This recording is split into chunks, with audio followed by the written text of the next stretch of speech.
एक बार फिर आप सबका स्वागत है मेरे चैनल मावी एमसीक्यू क्लासेस पर। आज मैं लेकर आई हूँ 10th एसएसटी की ज्योग्राफी के महत्वपूर्ण चैप्टर कृषि के एमसीक्यूज, जो कि आपकी ज्योग्राफी की बुक का चैप्टर नंबर 4 है। शुरू करने से पहले चैनल को सब्सक्राइब कर लीजिए। आइए शुरू करते हैं। क्वेश्चन नंबर 1 देखिए, कृतन दहन कृषि प्रणाली को भारत के पूर्वी राज्य असम, मेघालय, मिजोरम और नागालैंड में किस नाम से जाना जाता है? झूम खेती, गहन कृषि, रोपण कृषि या वाणिज्य कृषि? कृतन दहन कृषि प्रणाली वह प्रणाली होती है जिसमें प्राकृतिक वनस्पति को काटकर भूमि को साफ कर लिया जाता है और उस पर कई वर्षों तक खेती की जाती है। जब उसकी उपजाऊ शक्ति खत्म हो जाती है तो अन्य स्थान की भूमि को उसके ऊपर की वनस्पति को काटकर जला लिया जाता है। इसे स्थानांतरित कृषि भी कहा जाता है, लेकिन इन राज्यों में इस कृषि का नाम झूम खेती है। सही उत्तर है झूम खेती। प्रश्न नंबर 2 देखिए, निम्नलिखित में से कौन सा उस कृषि प्रणाली को दर्शाता है जिसमें एक ही फसल लंबे चौड़े क्षेत्र में उगाई जाती है? स्थानांतरित कृषि, रोपण कृषि, बागवानी कृषि या गहन कृषि? और इसका सही आंसर है रोपण कृषि। रोपण कृषि को वाणिज्यिक या व्यापारिक कृषि भी कहा जाता है। इसमें फसल को बेचने के उद्देश्य से उगाया जाता है। प्रश्न नंबर 3 देखिए, इनमें से कौन सी रबी की फसल है? चावल, चना, मोटे अनाज या कपास? रबी की फसलें कौन सी होती हैं जो सर्दियों के आगमन यानी कि अक्टूबर से मध्य दिसंबर तक बोई जाती हैं और सर्दियों की समाप्ति के बाद काट ली जाती हैं, यानी कि अप्रैल तक काट ली जाती हैं। इनमें से कौन सी रबी की फसल है? चावल, चना, मोटे अनाज, कपास? इसका सही आंसर है चना। प्रश्न नंबर 4, इनमें से कौन सी एक फलीदार फसल है जिसकी फलियां होती हैं? दालें, धान, मोटे अनाज, गेहूं? सही आंसर है दालें। दाली फलीदार फसल है। प्रश्न नंबर 5 देखिए, सरकार निम्नलिखित में से कौन सी घोषणा फसलों को सहायता देने के लिए करती है? अधिकतम सहायता मूल्य, न्यूनतम सहायता मूल्य, मध्यम सहायता मूल्य या प्रभावी सहायता मूल्य? फसलों को सहायता देने के लिए सरकार के द्वारा घोषित किया जाता है न्यूनतम सहायता मूल्य, मिनिमम सपोर्ट प्राइस, जो कि फसल बोने से पहले ही पूर्व ही घोषित कर दिया जाता है। प्रश्न नंबर 6 देखिए, गहन जीविका कृषि उन क्षेत्रों में की जाती है जहां पर जनसंख्या का दबाव होता है। कैसा होता है? कम, अधिक, नाम मात्र या मध्यम? इसका सही उत्तर है अधिक। जहां पर जनसंख्या का दबाव अधिक होता है, भूमि छोटे छोटे टुकड़ों पर की जाती है और इसे गहन जीविका कृषि कहा जाता है। अतिरिक्त इसमें श्रम, अतिरिक्त बीज, खाद, सिंचाई का प्रयोग करके अधिक उत्पादन किया जाता है। प्रश्न नंबर 7 देखिए, शीत ऋतु के आगमन अक्टूबर से दिसंबर के मध्य कौन सी कृषि ऋतु की फसलें बोई जाती हैं? खरीफ की फसलें, रबी की फसलें, जायद की फसलें या उपरोक्त सभी? भारत के अंदर 3 कृषि ऋतुएं जो हैं पाई जाती हैं। इनमें से कौन सी कृषि ऋतु शीत ऋतु के अक्टूबर से दिसंबर के मध्य तक शुरू होती है, उसके लिए फसलें बोई जाती हैं? सही आंसर है रबी की फसलें। प्रश्न नंबर 8 देखिए, चावल कौन सी कृषि ऋतु की फसल है? चावल, जिसके उत्पादन में भारत विश्व में दूसरे नंबर पर है। भारत की मुख्य खाद्यान्न फसल भी है चावल। रबी, खरीफ, जायद या उपरोक्त में से कोई नहीं? सही आंसर है खरीफ, जो मानसून के आगमन पर बोई जाती है और मानसून की समाप्ति पर काट ली जाती है। प्रश्न नंबर 9 देखिए, भारत को किस पौधे का मूल स्थान माना जाता है? मक्का, चाय, कपास या कॉफ़ी? सही आंसर है कपास। प्रश्न नंबर 10 देखिए, किस फसल को सुनहरा रेशा कहा जाता है? कपास, जूट, सन या रेशम? ये सभी रेशेदार फसलें हैं। इनमें से किसको सुनहरा रेशा कहा जाता है? सही आंसर है जूट, जो कि पश्चिमी बंगाल में सबसे ज़्यादा होता है, हुगली नदी के किनारे। प्रश्न नंबर 11 देखिए, जूट कृषि बिना रासायनिक उर्वरकों तथा कीटनाशकों के की जाती है और पर्यावरण के अनुकूल होती है, उसे क्या कहते हैं? गहन कृषि, रोपण कृषि, कार्बनिक कृषि या अकार्बनिक कृषि? और इसका सही उत्तर है कार्बनिक कृषि।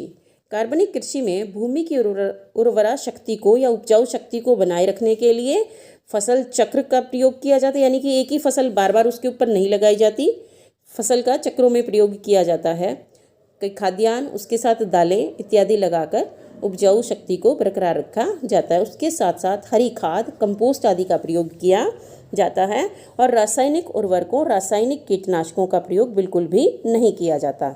इस कृषि को कहते हैं कार्बनिक कृषि। क्वेश्चन नंबर 12 देखिए, निम्नलिखित में से किस फसल का भारत विश्व में सबसे बड़ा उत्पादक एवं उपभोक्ता है? गेहूं का, चावल का, दालों का या गन्ने का? और इसका उत्तर है दालों का। क्वेश्चन नंबर 13, निम्नलिखित में से कौन सी फसलों को बायोडीजल फसलें कहा जाता है? बायोडीजल यानी कि इनसे तेल निकाला जाता है। बायोडीजल जो है वो जैविक रूप से डीजल तैयार किया जाता है। नीम और तुलसी, आम और संतरा, जेट्रोफा और जोजोबा, उपरोक्त सभी। इसका सही आंसर है जेट्रोफा और जोजोबा। इनके बीजों से डीजल तैयार किया जाता है। क्वेश्चन नंबर 14, भारत में रागी का सबसे बड़ा उत्पादक राज्य कौन सा है? रागी भारत की प्रमुख खाद्यान्न फसल है। कौन सा राज्य जो है सबसे ज़्यादा रागी का उत्पादन करता है? कर्नाटक, तमिलनाडु, आंध्र प्रदेश या केरल? और इसका सही आंसर है कर्नाटक। क्वेश्चन नंबर 15, विनोबा भावे के भूदान या ग्रामदान आंदोलन को क्या कहा जाता है? भूदान ग्रामदान आंदोलन को क्या कहा जाता है? श्वेत क्रांति, हरित क्रांति, रक्त क्रांति या रक्तहीन क्रांति? इसका सही आंसर है रक्तहीन क्रांति। श्वेत क्रांति दूध के उत्पादन में वृद्धि से, हरित क्रांति फसलों के उत्पादन में वृद्धि से, रक्त क्रांति राजनीतिक क्षेत्र में होने वाली क्रांति है और रक्तहीन क्रांति किसी भी क्षेत्र में बहुत ही तेज़ी से बदलाव आना। ठीक है, और तो इसलिए भूदान और ग्रामदान आंदोलन, जिसके द्वारा जो भूमिहीन कृषक थे उन्हें भूमि का दान किया गया था। तो ये है रक्तहीन क्रांति, सही आंसर है इसका। प्रश्न नंबर 16 देखिए, भारत सरकार ने कृषि के आधुनिकीकरण के लिए क्या प्रयास किया है? कृषि के विकास के लिए, कृषि के और जो है बढ़ोतरी के लिए सरकार ने क्या प्रयास किए हैं? पहला, भारतीय कृषि अनुसंधान परिषद की स्थापना। दूसरा, कृषि विश्वविद्यालयों की स्थापना। तीसरा है बागवानी विकास। चौथा है उपरोक्त सभी। इसका सही आंसर है उपरोक्त सभी। क्वेश्चन नंबर 17 देखिए, धान की 3 फसलें औस, अमन और बोरो कौन से राज्य में बोई जाती हैं?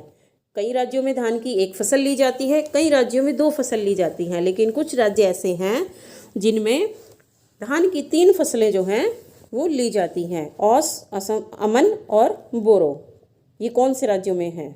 असम, पश्चिमी बंगाल, ओडिशा या उपरोक्त सभी? और इसका सही आंसर है उपरोक्त सभी। क्वेश्चन नंबर 18, भारत की मुख्य खाद्यान्न फसल कौन सी है? गेहूं, चावल, मक्का या बाजरा? इसका सही आंसर है चावल। दूसरी प्रमुख खाद्यान्न फसल है गेहूं, पर प्रथम स्थान पर है चावल। क्वेश्चन नंबर 19, नागपुर और चेरापूंजी कौन से फल उत्पादन के लिए प्रसिद्ध हैं? आम, लीची, केला या संतरा? इसका सही आंसर है संतरा। नागपुर और चेरापूंजी के संतरे बहुत फेमस हैं। क्वेश्चन नंबर 20, हरित क्रांति लाने में सहायक कारक कौन सा है? हरित क्रांति जो कृषि के उत्पादन में वृद्धि से संबंधित है और मुख्य फसलें इसमें गेहूं और चावल हैं। तो कौन से सहायक कारक हैं? उच्च पैदावार देने वाले बीजों का प्रयोग, रासायनिक उर्वरकों और कीटनाशकों का प्रयोग, सिंचाई के साधनों का अधिक प्रयोग, उपरोक्त सभी। उसका सही आंसर है उपरोक्त सभी। सारी चीज़ों का अधिक प्रयोग करके उत्पादन को कई गुना तक बढ़ा लिया जाता है। क्वेश्चन नंबर 21, कौन सी कृषि ऋतु की फसलें मानसून के आगमन पर बोई जाती हैं। देखो यहाँ पे ये गलत प्रिंट हो गया है, बही जाती हैं के स्थान पर आएगा बोई जाती हैं। रबी, खरीफ, जायद या उपरोक्त सभी। कौन सी फसलें कृषि ऋतु की फसलें मानसून के आगमन पर बोई जाती हैं, यानी कि आपका मध्य जून के बाद और जुलाई महीने में बोई जाती हैं। रबी की, खरीफ की, जायद या उपरोक्त सभी। इसका सही आंसर है खरीफ की फसलें, जिनमें धान, मोटे अनाज ज़्यादा प्रसिद्ध हैं। प्रश्न नंबर 22 देखिए, निम्नलिखित में से कौन सी वाणिज्यिक फसलें हैं। वाणिज्यिक का मतलब जो व्यापार के उद्देश्य से बोई जाती हैं। कॉफ़ी, चाय, गन्ना या उपरोक्त सभी। इसका सही आंसर है उपरोक्त सभी। इन्हें नगदी फसलें भी कहा जाता है। प्रश्न नंबर 22 देखिए, प्रश्न नंबर 23 देखिए, निम्नलिखित में से कौन सी खरीफ की फसल नहीं है। खरीफ की फसल जो मानसून के आगमन पर बोई जाती हैं और मानसून की समाप्ति पर काट ली जाती हैं। इनमें से कौन सी खरीफ की फसल नहीं है। चावल, चना, मक्का या बाजरा। इसका सही आंसर है चना। चना रबी की फसल है। प्रश्न नंबर 24, तरबूज, खरबूज, खीरे, ककड़ी कौन सी कृषि ऋतु की फसलें हैं। जैसा कि आपको पता है भारत में 3 कृषि ऋतुएं हैं, खरीफ, जायद और रबी। तो इनमें से कौन सी तरबूज, खरबूज, खीरे, ककड़ी की फसल है।